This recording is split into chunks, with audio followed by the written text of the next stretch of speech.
जय माताजी। सर्व मारा क्षत्रिय भाईओं ने, बहनों ने, माताओं ने, वडीलों ने, हूँ राणुभा शिवभा जाडेजा, श्री राजपूत करणी सेना गुजरात प्रदेश मीडिया प्रभारी। हूँ आप सर्वे ने एक अगत्यनो मेसेज अने नम्र अपील करवा मांगू छूं। આપણે 20-25 દિવસ ત્યાં સમગ્ર આપણી ક્ષત્રિય સમાજ તેમજ દરેક સમાજો આપણને જે સમર્થન કર્યું છે, સમગ્ર સમાજો આપણી સાથે હોય અને આજ દિવસ સુધી આપણે ભારતીય જનતા પાર્ટીને 2-4 તારીખો આપી, અલ્ટિમેટમ આપ્યા, તેમ છતાં ભારતીય જનતા પાર્ટી રૂપાલાની ટિકિટ રદ કરવા નથી માંગતી। એટલે આપણે સામેથી સમજી જવું જોઈએ કે આ ભારતીય જનતા પાર્ટીની જ રેમ રાહે હેઠળ અને એમનો જાહેર સમર્થન છે। એમની જે કંઈ મજબૂરી હોય, જે કંઈ હોય, રૂપાલા પ્રત્યેનો પ્રેમ હોય ને આપણી રાજપૂત ક્ષત્રિય સમાજ વિશે જે કંઈ નફરત હોય એ સામે આવી ચૂકી છે। હવે તો મિત્રો, યુદ્ધ એ જ કલ્યાણ। આપણે કહીએ છીએ કે ભારતીય જનતા પાર્ટીને આટલા અલ્ટિમેટમો આપ્યા અને કમલ કા ફૂલ હમારી ભૂલ, પરંતુ આજ દિવસ સુધી આપણે કોઈ નિર્ણય નથી કરી શક્યા। તો હું મારા વડીલો મિત્રોને જાહેર મીડિયા માધ્યમથી વિનંતી કરવા માંગુ છું કે આજ રોજ જે કાંઈ હોય 19 તારીખના સાંજના 5 વાગ્યા સુધી આપણી જાહેરાત થઈ જવી જોઈએ।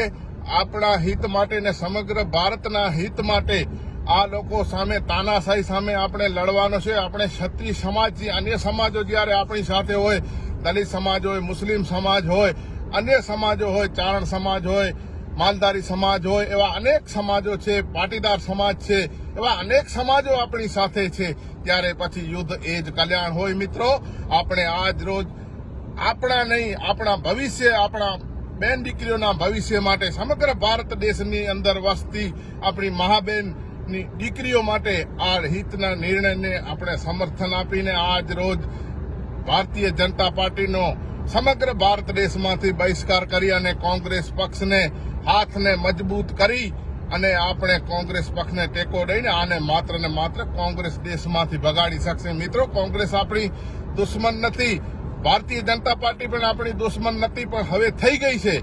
તો યુદ્ધ એ જ કલ્યાણ। કોઈના સામે ડરવાનો નથી અને આ સમાજ ક્યારે ડરવામાં આવ્યો નથી। મોગલો હતા 200 વર્ષ સુધી, ત્યારે પણ આ સમાજે સામી છાતીએ રાજપૂત સમાજ, ક્ષત્રિય સમાજ અને અન્ય સમાજો લડી છે। ત્યારે આ તમારી તાનાશાહી સામે આજ ક્ષત્રિય સમાજ છે એને કદાચ ભગવાને નિમિત્ત બનાવીને તમારી તાનાશાહી દેશની અંદર જે વધી રહી છે, તમે ગૌ હત્યાની વાતો કરી, પરંતુ આજ દિવસ સુધી તમે એક પણ એવો કાયદો નથી કાઢી આવ્યા। માત્ર મૂર્ખ બનાવ્યા। સનાતન હિન્દુઓની લાગણીઓને ડૂબાવી, કોમ વચ્ચે મતભેદ ઉભા કરાવ્યા, હિન્દુ મુસ્લિમ કરાવ્યા, દલિત રાજપૂત કરાવ્યા, મુસ્લિમ રાજપૂત કરાવ્યા, ક્ષત્રિયની વચ્ચે લડાવ્યા, પાટીદાર ક્ષત્રિયને ક્યાં ને ક્યાં લડાવ્યા। દરેક કોમોને સાથે સાથે લડાવીને અંગ્રેજો નીતિ જે તમે અપનાવી છે, આનો રાજપૂત ક્ષત્રિય સમાજ અને અન્ય સમાજો હવે જાગી ગઈ છે। આ લોકશાહીની ઢબે લડવાનું છે। ત્યારે અમે લોકશાહીની ઢબે અપીલ કરીએ છીએ કે હવે ભારતીય જનતા પાર્ટીનો વિનાશ આવી ગયો છે। વિનાશ કાળે વિકૃત બુદ્ધિ।